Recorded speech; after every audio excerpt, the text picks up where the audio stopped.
सोनू। जी पापा। चल भाई, बहुत तेज धूप हो रही है, अब घर चलते हैं। अब नहीं हो रहा।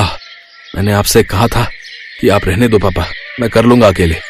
हाँ हाँ, कहा तो था, पर तुझे अकेला कैसे करने दूं? इतना बड़ा खेत है, तैयार करने में समय तो लगेगा ना। हाँ वही तो मैं भी कह रहा हूँ पापा, आप घर जाओ, मैं करता हूँ। नहीं तू भी साथ चल, रोटी वोटी खा लेते हैं, फिर शाम को आएंगे। पर पापा तब तक तो अंधेरा हो जाएगा, आप चलो ना, मैं आता हूँ। ये कहानी इन्हीं के छोटे से परिवार की है।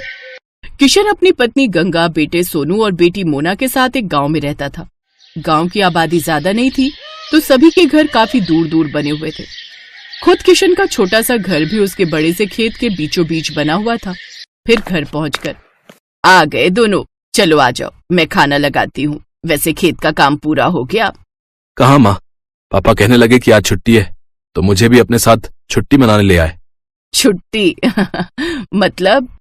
अरे गंगा, बाहर निकल कर देखो कितनी तेज धूप है, में से कोई बीमार पड़ गया तो और मुसीबत। अच्छा मोना कहाँ गई? वो कुएं से पानी लेने गई है। पिताजी कितनी बार कहा है आपसे, एक नल लगवा लो ना। पहले माँ और अब बेचारी मोना कितनी दूर से पानी भरकर लाती है हमारे लिए। तो क्या हो गया बेटा, तुम दोनों भी तो कितनी मेहनत करते हो हमारे लिए। हाँ माँ, पर नल तो होना ही चाहिए ना। ठीक कह रहा है तू। अच्छा चल, इस बार की फसल बिक जाने दे, अब की बार सबसे पहले नल खुदवाऊंगा। अच्छा मैं क्या कह रही थी सोनू के बापू? हाँ बोलो ना गंगा। इसकी शादी वादी करनी है कि नहीं? हाँ हाँ करेंगे ना, वो बढ़िया से करेंगे। रहने दो पिताजी, इतनी परेशानियां क्या कम है जो एक और मोल ले लूं। पत्नी परेशानी नहीं होती पगले, वो तो परेशानी से बाहर निकलने का जरिया होती है। देखना बहू आ जाएगी तो किस्मत खुल जाएगी हमारी। हाँ भैया, माँ सही कह रही है। कह तो ऐसे रही हो माँ, जैसे वो आएगी तो आसमान से पैसा बरसने लगेगा। पहले कुछ पैसे वैसे इकट्ठा कर लें, फिर सोचेंगे इसके बारे में। किशन की फसल पककर तैयार थी। इस बार किशन की अच्छी फसल हुई थी। फसल से किशन को अच्छे पैसे भी मिले थे, तो वादे के मुताबिक किशन ने सबसे पहले घर में एक हैंडपंप खुदवाया और फिर उसी शाम। हाय कितना मीठा पानी आ रहा है। सोनू के बापू, ये काम आपने अच्छा कर दिया। अब सुनो, इससे पहले कि कोई और बड़ा खर्चा आए, सोनू का ब्याह भी कर दो और उसके लिए कमरा भी बनवा दो। ना माँ, अभी तो। चुप कर, तूने कहा था ना कि पहले नल फिर बहू। ले अब लग गया नल, अब तू कुछ नहीं बोलेगा। माँ की बात सुनकर सोनू चुप हो गया। फिर उस दिन से ही गंगा और किशन ने सोनू के लिए लड़की देखना शुरू कर दिया। और फिर क्या हुआ माँ, बात बनी? हाँ बन गई भाई, मुझे तो लड़की बहुत अच्छी लगी। राधिका नाम है उसका, पढ़ने लिखने में बहुत तेज है। पर क्या माँ? उसके बाबा की तबीयत सही नहीं रहती, माँ है नहीं, लेकिन मुझे तो बहुत अच्छी लगी। देखने में भी बड़ी प्यारी है। हाँ, और मुझे तो बहुत समझदार भी लगी। हम तो हाँ कर आए हैं, अब तो शादी की तैयारी करो भाई। कुछ दिनों के बाद सोनू की शादी राधिका से हो गई। राधिका ने ससुराल आते ही घर का सारा काम संभाल लिया। इस छोटे से परिवार में खुशियां ही खुशियां थी। फिर एक दिन, माँ जी अपना गांव तो बहुत छोटा है, यहाँ तो कुछ ही घर दिखते हैं। हाँ बेटा, शुरू से ऐसा ही है ये गांव। राम राम सबसे है, लेकिन किसी से कोई ज्यादा मतलब रखता नहीं है। सब अपनी अपनी खेती करते हैं और खुश रहते हैं। माँ जी, हाईवे कहाँ को जाता है? दिल्ली की तरफ जाता है बिटिया। आप कभी गई हो दिल्ली? हाँ, एक बार तेरे बापू ले गए थे मेरे इलाज के लिए। बहुत चौड़ी सड़क है भाई, बस वाले ने सर भगा दी बस। इसका मतलब दिल्ली ज्यादा दूर नहीं है यहाँ से। हाँ, पर तू क्यों पूछ रही है? नहीं नहीं, कुछ नहीं, बस ऐसे ही। गंगा समझ नहीं पा रही थी कि राधिका के मन में क्या खिचड़ी पक रही थी। ऐसे ही वक्त बीतता गया। फिर एक दिन किशन और सोनू सिर पकड़े बैठे थे, तभी राधिका चाय लेकर आई। क्या हुआ पापा, कोई परेशानी है क्या? हाँ बेटी, इस बार बड़ी विपत्ति आन पड़ी है। अब की बार बारिश बहुत कम हुई है, सारी फसल सूखने लगी है। बेचारा सोनू नल से बाल्टी भर भर कर फसल सींच रहा है, ताकि हमारे परिवार के लायक तो कम से कम अनाज निकल ही आए। पर पिछले साल तो खूब बारिश हुई थी। हाँ राधिका, तब इतनी बारिश हुई थी कि आधी फसल गल गई थी। खेती किसानी की यही समस्या है, बारिश कम हो तो दिक्कत और ज्यादा हो जाए तो दिक्कत। भगवान जाने क्या होगा आगे। मोना की शादी भी तो करनी है, और जब पैसे ही नहीं जुड़ेंगे तो फिर कैसे होगा सब। भरोसा रखो गंगा, सब ठीक हो जाएगा। अपने परिवार को परेशान देख राधिका भी दुखी हो गई। वो अब अपने परिवार की मदद करने के बारे में सोचने लगी। और फिर, पापा एक बात कहनी थी आपसे। हाँ बेटा बोलना, क्या बात है?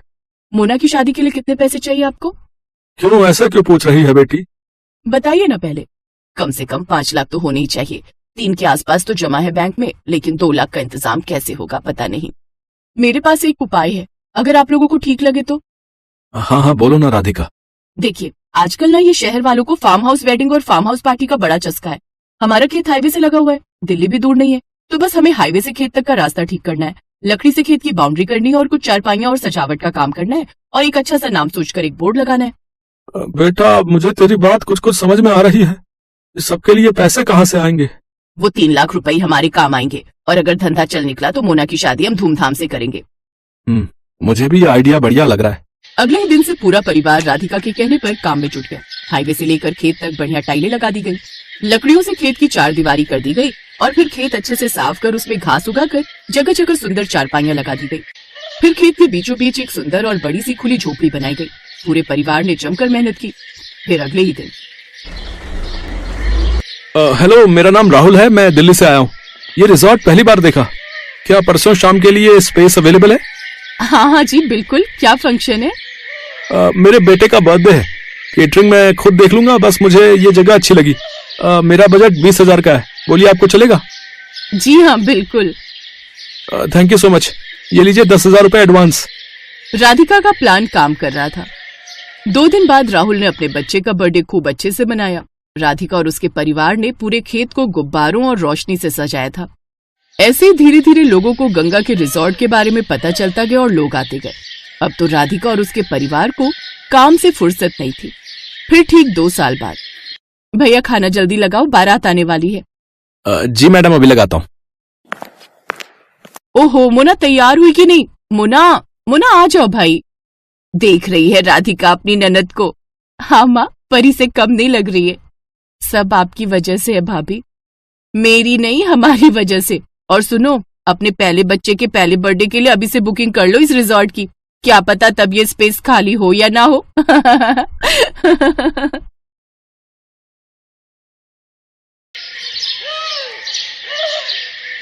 विदाई के वक्त सिमरन अपने पिता से लिपट कर खूब रोती है। बाबा, बाबा मुझे आपकी बहुत याद आएगी, अब मैं कैसे रहूंगी आपके बिना।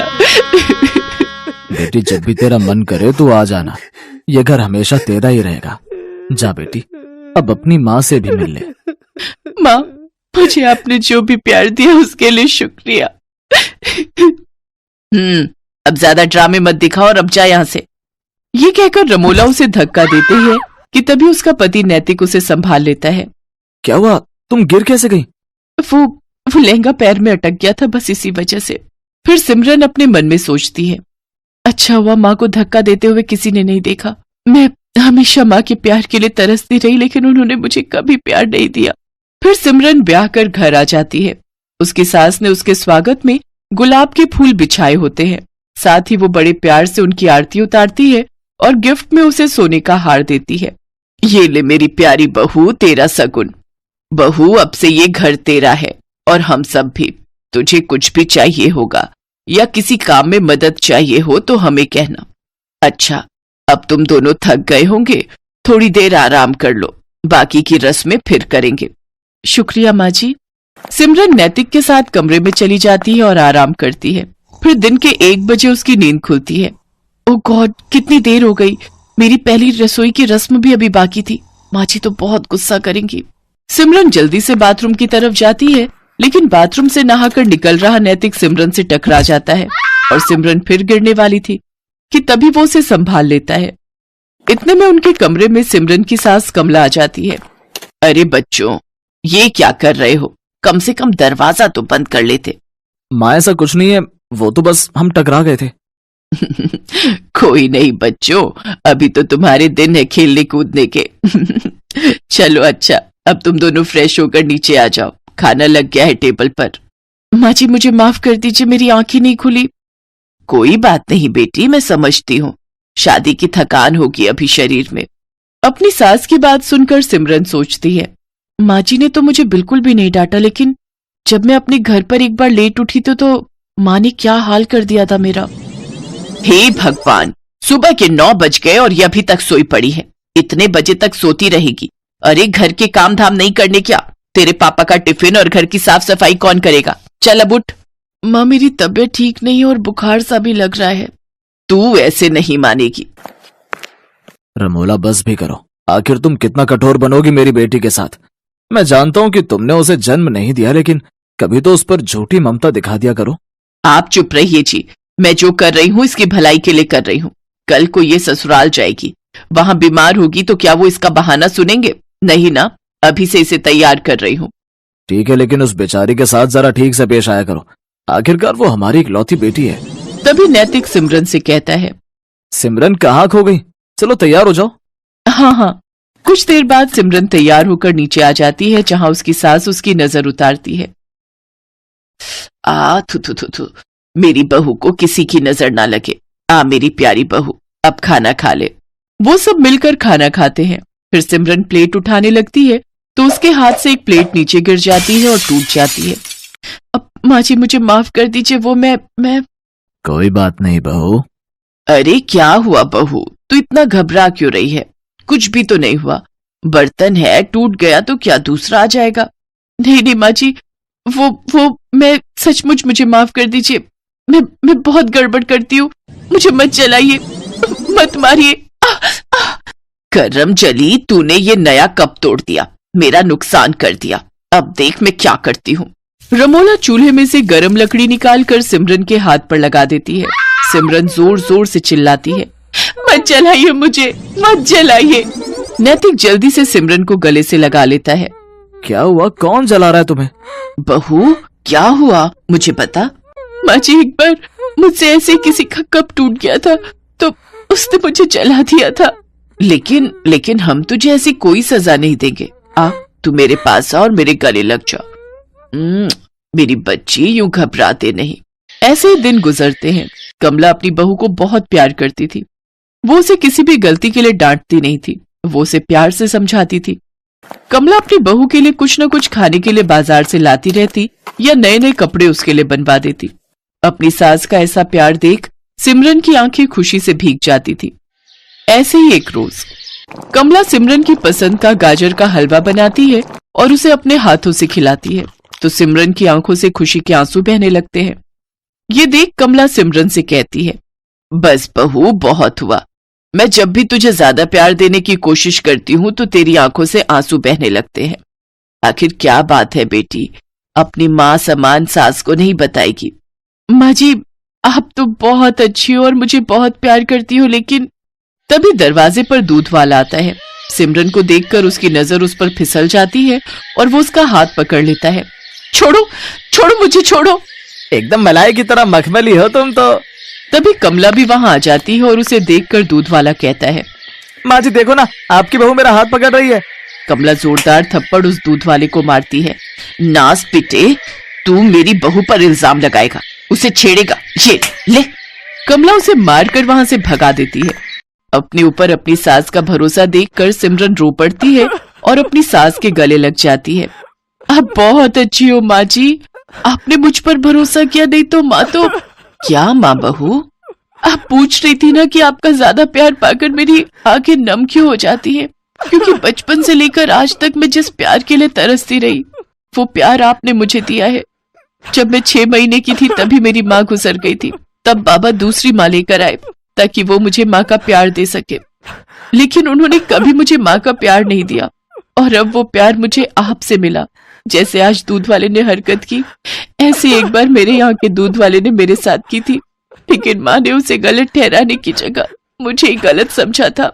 कोई बात नहीं बहू, आज से मैं तेरी माँ हूँ और रमोला बहन ने भले ही तुम्हें प्यार ना दिया हो, लेकिन एक यशोदा बनकर तुम्हें पाला तो है, तभी तो मुझे इतनी प्यारी बेटी जैसी बहू मिली है। तभी दरवाजे पर रमोला और मनोहर खड़े होते हैं। ये सब बातें सुनकर उनकी आंखों में आंसू आ जाते हैं। रमोला को अपनी गलती का एहसास हो जाता है और वो सिमरन से माफी मांगती है। उस दिन के बाद सिमरन को अपनी सौतेली माँ और सास दोनों से बहुत प्यार मिलता है। झूरी के पास 2 बैल थे, उनके नाम थे हीरा और मोती। दोनों में बहुत प्यार था। वे नाद में एक साथ मुंह डालते और एक ही साथ मुंह हटाते। झूरी भी उनके चारे पानी का बड़ा ध्यान रखता। वह कभी भी उन्हें मारता पीटता नहीं था। इस कारण दोनों बैल भी झूरी को बहुत प्यार करते थे। एक बार झूरी की पत्नी का भाई गया दोनों बैलों को अपने साथ गांव ले जाने लगा। बैलों को बड़ा आश्चर्य हुआ कि वह उन्हें क्यों और कहां लिए जा रहा है।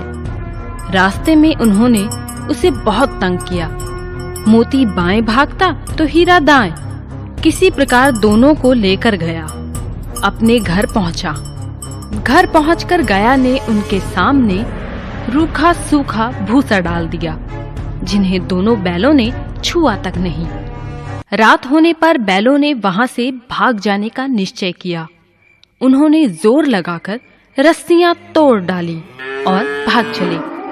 सुबह उठकर जब झूरी ने उन्हें थान पर खड़े देखा तो वह सब कुछ समझ गया और प्यार से उन पर हाथ फेरने लगा।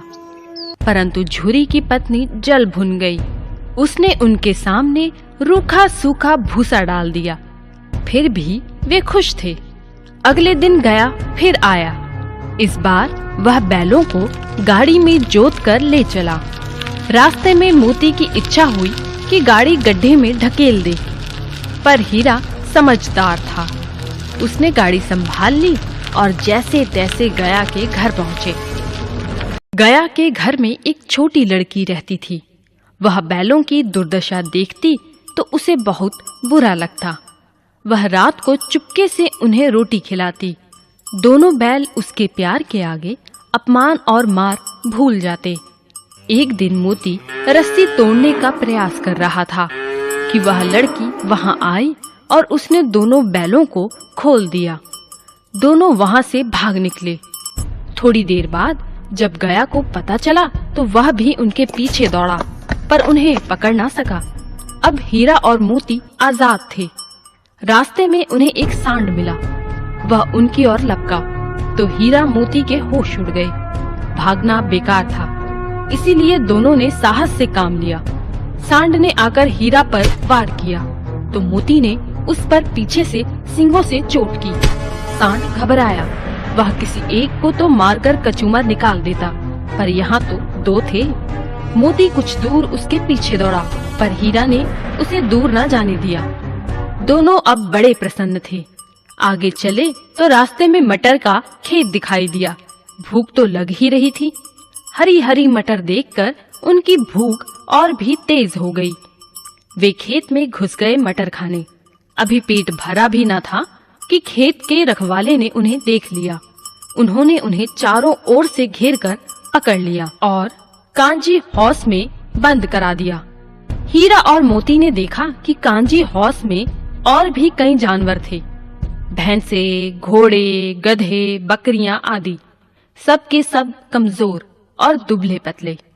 वहां किसी के लिए न चारे का प्रबंध था न पानी का। यहाँ कहाँ आ फंसे, उन्होंने सोचा। रात हुई। मोती ने हीरा से कहा, अगर दीवार तोड़ दी जाए तो बाहर निकलना आसान हो जाएगा। उसने सींगों से दीवार गिराने का प्रयत्न किया। 2-4 चोटों में ही दीवार थोड़ी सी गिर गई। उसका उत्साह बढ़ा तो उसने और जोर से चोटें लगानी शुरू की। दीवार में रास्ता बनते ही पहले तो घोड़े भागे, फिर भैंसे और बकरियां।